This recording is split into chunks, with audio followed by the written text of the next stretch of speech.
51 সতীপীঠের এক সতীপীঠ মা নলাটেশ্বরী কালিকা মন্দির।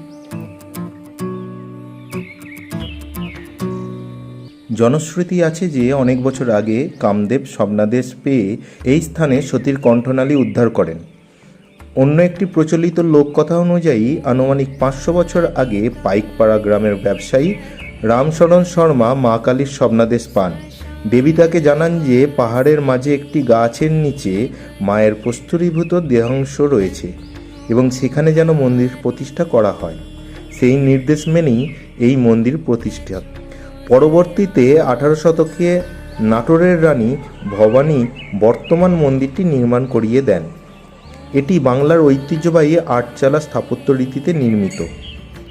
মন্দিরের গর্ভগৃহে দেবীর পবিত্র প্রস্তরীভূত কণ্ঠনালীটি এখানে মূর্তিরূপে পূজিত হয়।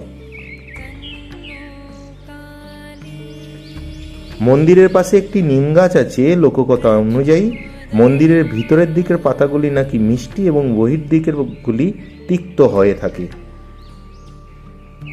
মা সীতার চুল আঁচড়ানো ও কড়ি খেলার দাগ আছে এই পাহাড়ে, যেটি ওঠার গেটটি বন্ধ রয়েছে। এই পীঠের ভৈরব হলেন যোগীশ।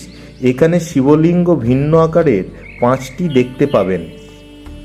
মন্দিরের চারপাশে কিছু গর্ত বা সুড়ঙ্গ দেখা যায়, যা বর্তমানে বন্ধ থাকলেও শোনা যায় নাকি একসময় বর্গীরা এই ব্যবহার করতেন এই সুড়ঙ্গ পথ। বিশেষ কিছু দিনে ভোগ বিনামূল্যে বিতরণ হয়, যেমন আষাঢ় মাসের শুক্লা নবমী তিথিতে মায়ের বার্ষিক পুজো চলাকালীন ভোগ বিনামূল্যে বিতরণ হয়। কিন্তু যারা বছরের অন্যান্য দিনগুলিতে আসবেন তারা টোকেন কেটে মায়ের ভোগ প্রসাদ নিতে পারেন। যারা ট্রেন পথে যাবেন ভাবছেন তাদের উদ্দেশ্যে একটি ছোট্ট কথা জানিয়ে রাখা ভালো। নলহাটি স্টেশনে একটু খেয়াল রাখবেন, বিশেষত প্ল্যাটফর্ম 1A ও 1B সম্পর্কে, কারণ প্ল্যাটফর্ম দুটি সম্পূর্ণভাবে পৃথক আছে, সামনে পিছনে দাঁড়া। আর এখানে 1B। দেখা হবে পরবর্তী ভিডিওতে। আজ এই পর্যন্তই। সতীপীঠ সম্বন্ধে জানতে এবং অন্যান্য খবর পেতে সঙ্গে থাকুন।